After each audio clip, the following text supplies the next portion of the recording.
every one of us has a ministry that God has given to us. What's your ministry? What exactly is God telling you to do? You know, most of the time we look at our situation, we look at our past. We listen to how people will condemn us because of our past and refuse to heed God's call.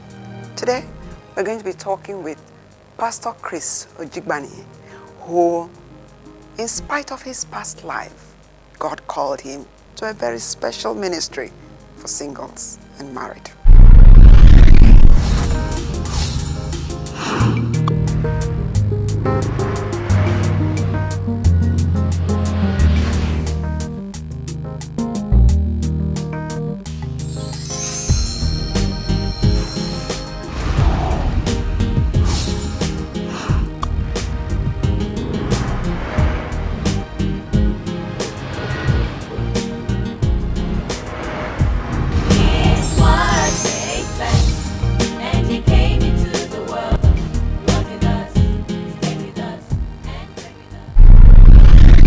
Pastor, you're welcome. Thank you very much. What I'm doing right now came as a result of something I went through, and God told me to do this. So, tell us the story. How was your life growing up?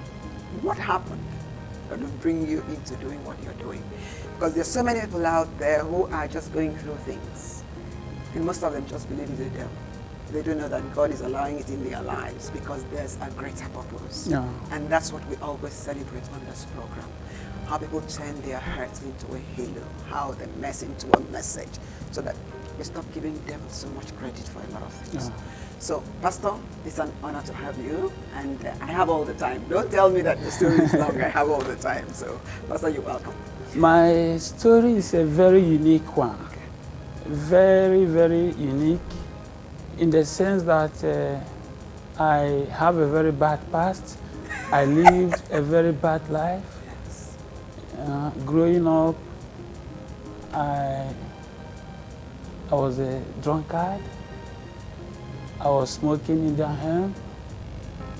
I was a heavy cigarette smoker. I was smoking 2 packets a day. I was a womanizer. When I was in the university, I was in the court. I was not just in the court, but I was very, very active. I was also a successful businessman. I was a shrewd businessman.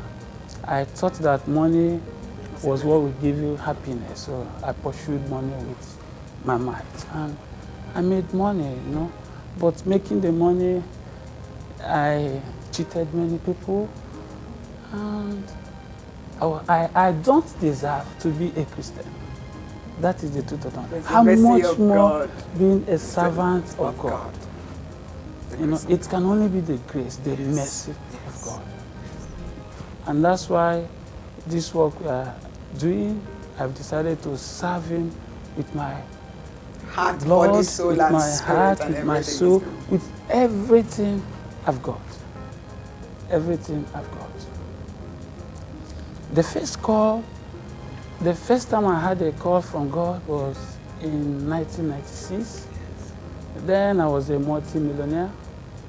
I was in deep sin when the call came, and I knew that it was not a dream. It was not an ordinary dream. It was different. I was scared, and I didn't understand what it meant. And I called my younger sister. My younger sister was born again then, and I shared with her the dream. She spoke with her pastor, and her pastor said to her that if I were born again, it would have meant a calling. But because I wasn't born again, he doesn't understand what it meant. And I didn't have someone else to seek, to ask, you know, what it meant. So I believed what the pastor said without knowing that he didn't get it right. And I forgot about it, and I continued my bad life. Until 1997, I found myself in a church, a Redeemed Christian Church of God in Victoria Island, Lagos. I started worshiping there. My sister took me to the church. We are living close to the church, and something interesting happened. I worshiped there for about 2 or 3 Sundays. The next Sunday, I didn't attend the service. And after service, the ministers visited me. I was surprised. And I asked them why they came. They said they were just checking on me. So because of that, I made sure that I would never miss any Sunday.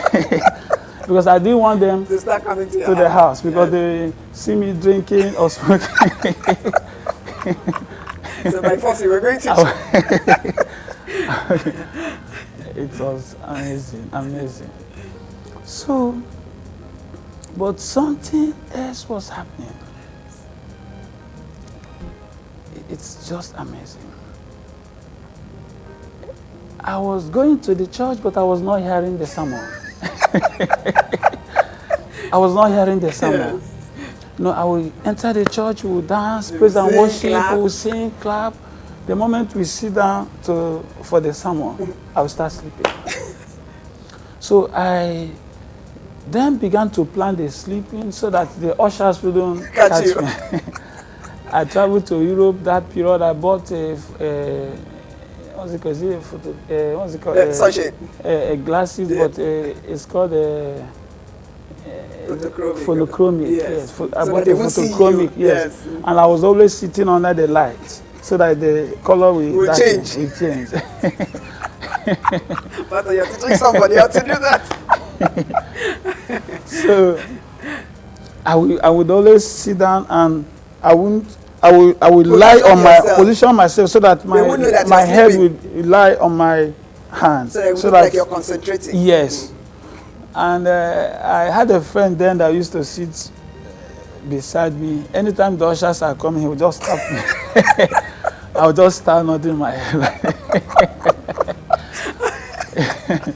It's amazing. For years, I never had someone. And I was always going to church. I was heading about 2 different departments in the church. It's amazing. But I knew nothing about Jesus Christ until one fateful day.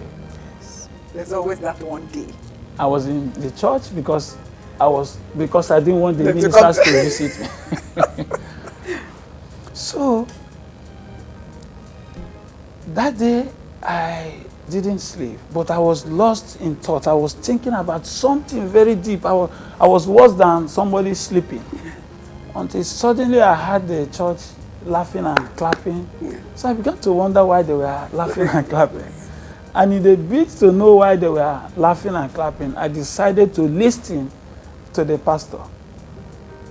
It was a 3-minute teaching. And it was as if I woke up from sleep. I began to look at myself. I began to wonder the kind of life I was living. I couldn't believe I was living such life. And I became afraid.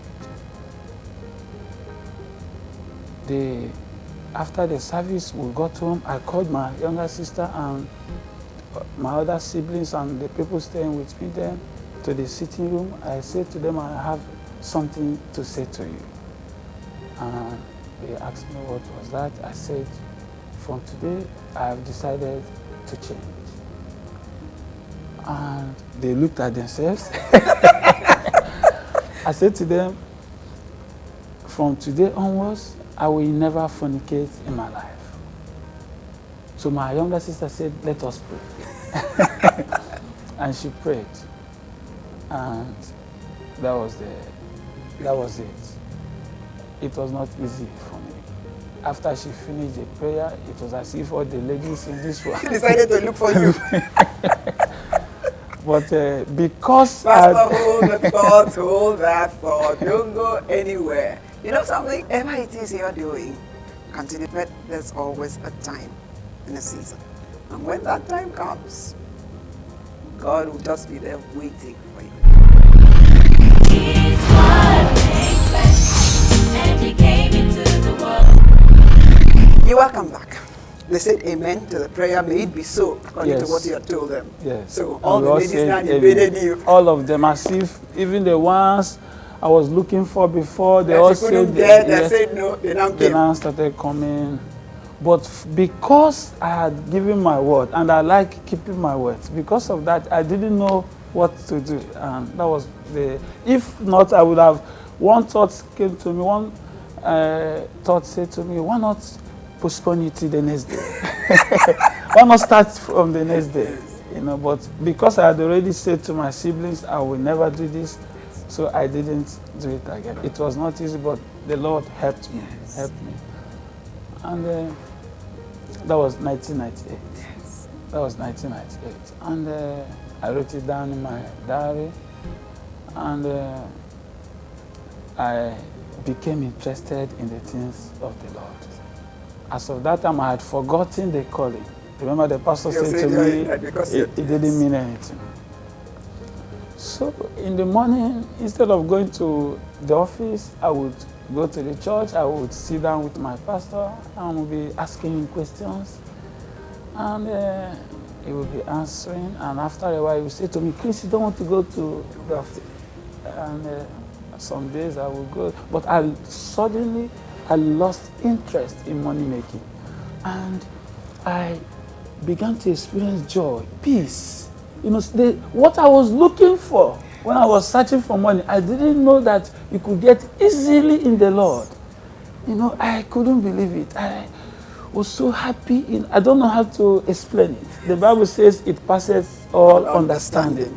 It's not what can be explained. Nobody can explain that. But I became joyful, fulfilled, happy, and I began to wonder. I know that for several years I had been missing something like that. So I didn't want to let go.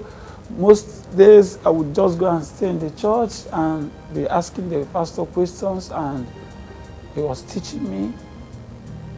Then in the year 2002, I went for Bible school. I had that interest to study, to learn more. So I went for Bible school.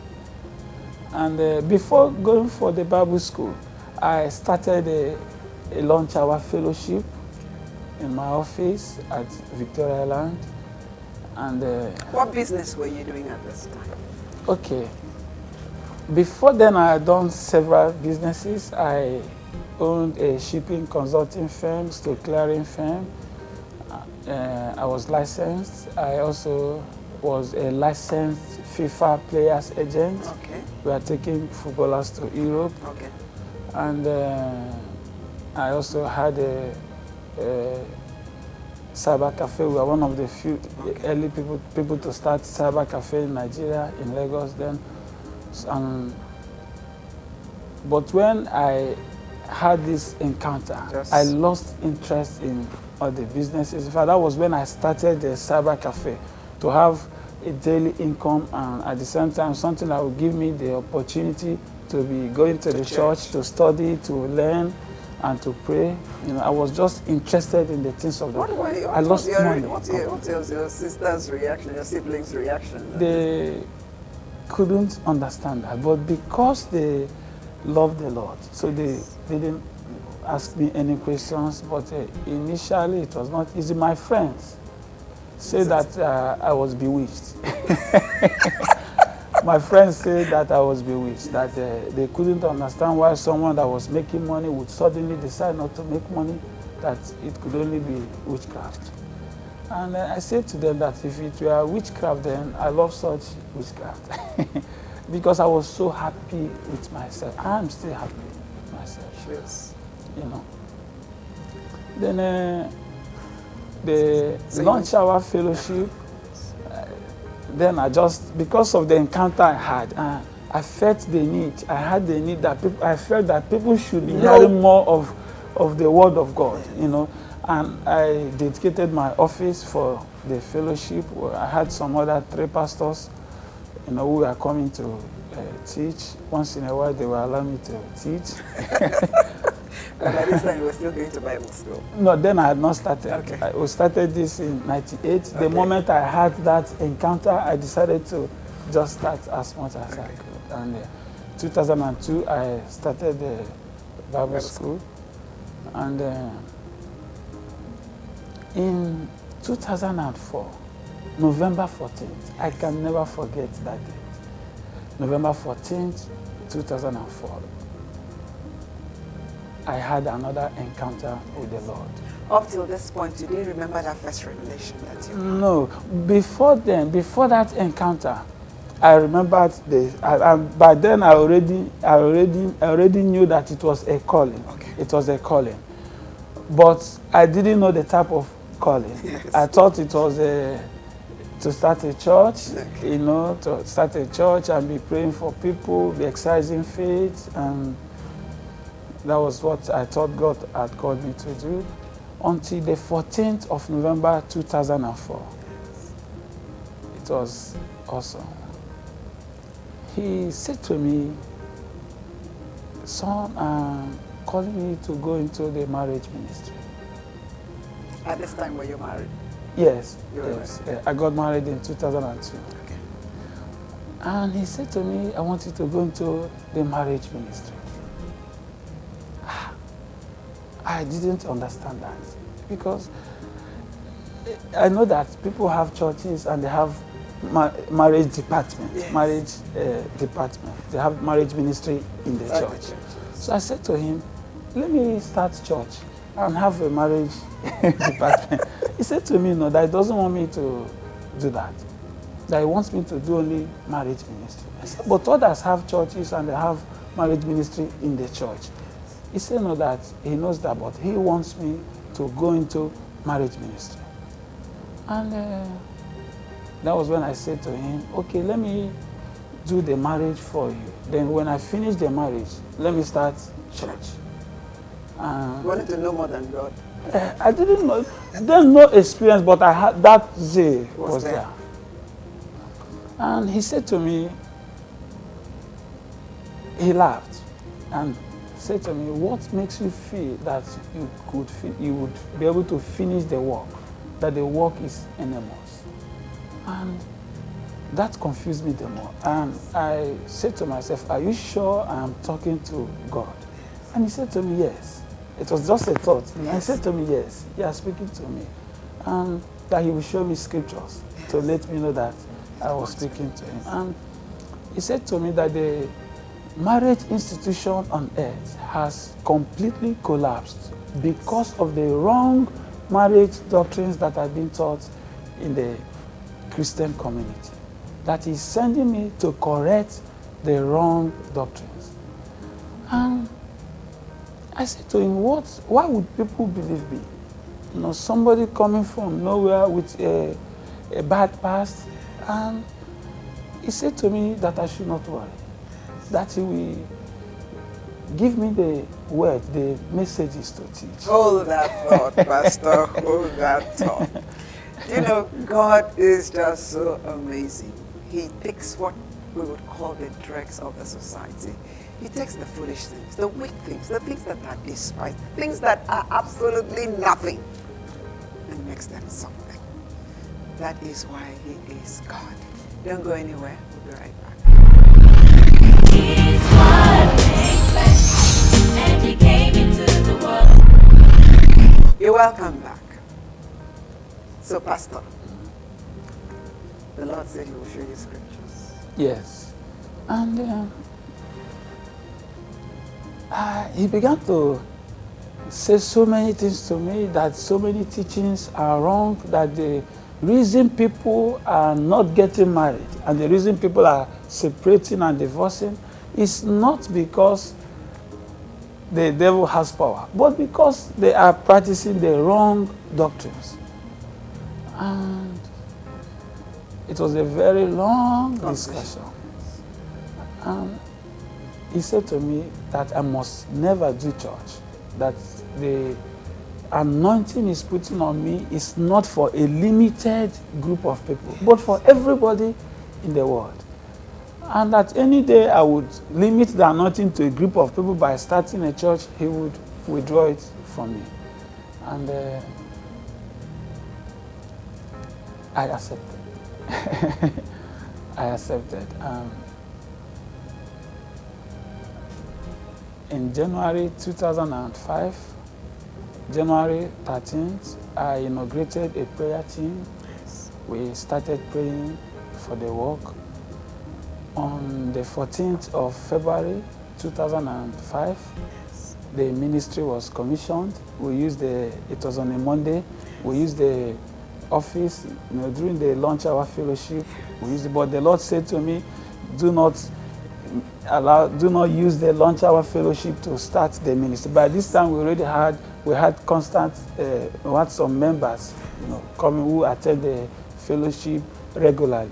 But the Lord said to me, leave everything that concerns the fellowship and start all over. So you left all that? I left everything. So after the ministry was commissioned on the 14th of February, I preached my first message on love. How was it the first time you stood there to preach your message? It was not easy. It was not easy. It was not easy. I was shy. Naturally, I'm a shy person. I'm a shy person. You didn't pray to God to give you boldness. For me to even stand before people, Yes, means that He gave me yes, some it's true, boldness. it's Yeah. true. Because it was a big issue. Those days, anytime I would share a testimony, I had to prepare the test. I would take about 2-3 weeks preparing the testimony. So if you were shy, how were you chasing women in those days if you were shy? Or there was boldness that time? No, because of money, they just they are coming around because of money, Okay. not because of the raps. That's not because of the raps. Okay. So you preached your first message. And it was awesome. And